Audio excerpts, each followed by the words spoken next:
ناظرین، سوزاک ایک انتہائی خطرناک اور سخت تکلیف دہ مرض ہے جس سے پیشاب کی نالی میں زخم ہو کر پیپ آنے لگتی ہے۔ زیادہ تر یہ مرض جنسی بے راہ روی کے باعث اور غلط کاریوں کی وجہ سے پیدا ہوتا ہے۔ جو لوگ بازاری اور فاحشہ عورتوں کے پاس جاتے ہیں، زناکاری جیسی بری عادت میں مبتلا ہوتے ہیں، عام طور پہ ایسے ہی لوگ اس بیماری کا شکار ہوا کرتے ہیں۔ جو لوگ ہم جنس پرستی کے عادی ہوتے ہیں یا جنسی تسکین کے لیے غیر فطری راستے اختیار کرتے ہیں، ایسے لوگوں کو بھی اس مرض کا سامنا کرنا پڑتا ہے۔ اسی طرح حائضہ عورت سے یعنی پیریڈز کے دوران ملاپ کیا جائے تو اس سے بھی سوزاک کے جراثیم پیشاب کی نالی میں داخل ہو کر مرض کا سبب بنتے ہیں۔ گندی جگہ پر پیشاب کرنے سے بھی یہ جراثیم دوسرے شخص میں منتقل ہو سکتے ہیں۔ اس کے علاوہ شراب نوشی کی کثرت، گوشت، مرغ اور تیز مرچ مسالے دار چیزوں کا بکثرت استعمال کرنے سے بھی پیشاب کی نالی میں جلن کے بعد سوزش اور ورم ہو کر یہ مرض لاحق ہو جاتا ہے۔ اس مرض کے جراثیم جسم میں داخل ہونے کے بعد 2 سے 10 دنوں کے اندر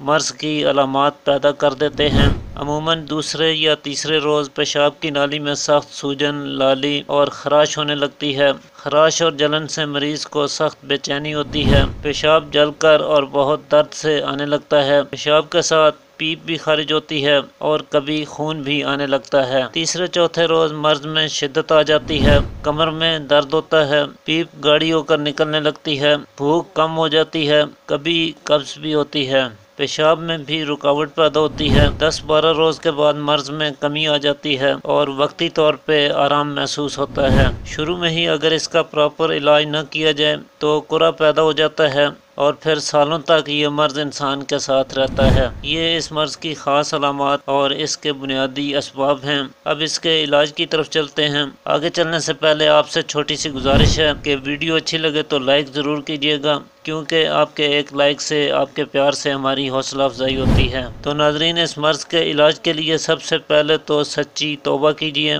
صاف ستھری اور پاکیزہ زندگی بسر کیجیے، غیر فطری راستوں سے مکمل گریز کیجیے، خود کو اپنی شریک حیات تک محدود رکھیے، ساتھ ہی اپنی خوراک پر بھی خصوصی توجہ دیجیے۔ تیز مرچ مسالے دار چیزیں، فاسٹ فوڈ، جنک فوڈ، چکنائی کا استعمال بالکل بند کر دیجیے، شراب سے مکمل اجتناب کیجیے اور یہاں بتائے جانے والے نسخے کو کچھ دن متواتر استعمال کیجیے تو یہ مرض مکمل طور پہ ٹھیک ہو جائے گا۔ اس نسخے کے استعمال کے ساتھ آپ اپنی روزمرہ کی خوراک میں کھیرے کو سلاد کے طور پہ ضرور استعمال کریں۔ کھیرا پیشاب کھل کر لاتا ہے، گردوں اور پیشاب کی نالی کو صاف کرتا ہے، سوزش، جلن اور درد کو دور کرتا ہے، اس لیے کھیرے کو روزانہ کھانے کے ہمراہ سلاد کے طور پہ ضرور استعمال کریں۔ خربوزے کا موسم ہو تو خربوزہ بھی ضرور کھائیں۔ خربوزہ مضر بول اثرات کا حامل ہے، پیشاب کھل کر لاتا ہے، پیشاب کی نالیوں کو صاف کر کے سوزش اور ورم کو دور کرتا ہے۔ تربوز کا استعمال بھی ضرور کریں، تربوز بھی اس مقصد کے لیے بے حد مفید ثابت ہوتا ہے۔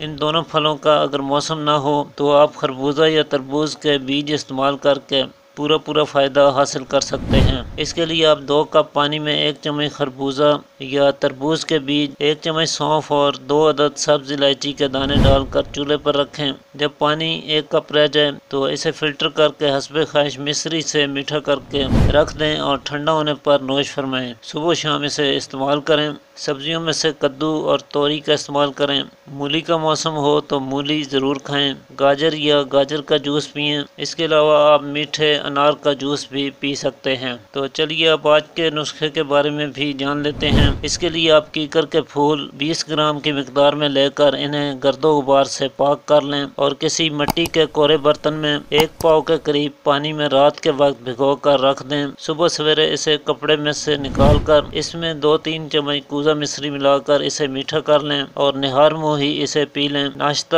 آپ نے 1 گھنٹے کے بعد کرنا ہے اور ناشتے میں بھی صرف جو کا دلیا دودھ میں تیار کر کے آپ نے کھانا ہے۔ کچھ دن متواتر استعمال کریں تو یہ مرض انشاءاللہ مکمل طور پہ ٹھیک ہو جائے گا۔ آج کے لیے اتنا ہی ناظرین، امید کرتا ہوں آج کی ویڈیو آپ کے لیے مفید ثابت ہوگی۔ اسی کے ساتھ اجازت چاہتا ہوں، اللہ حافظ۔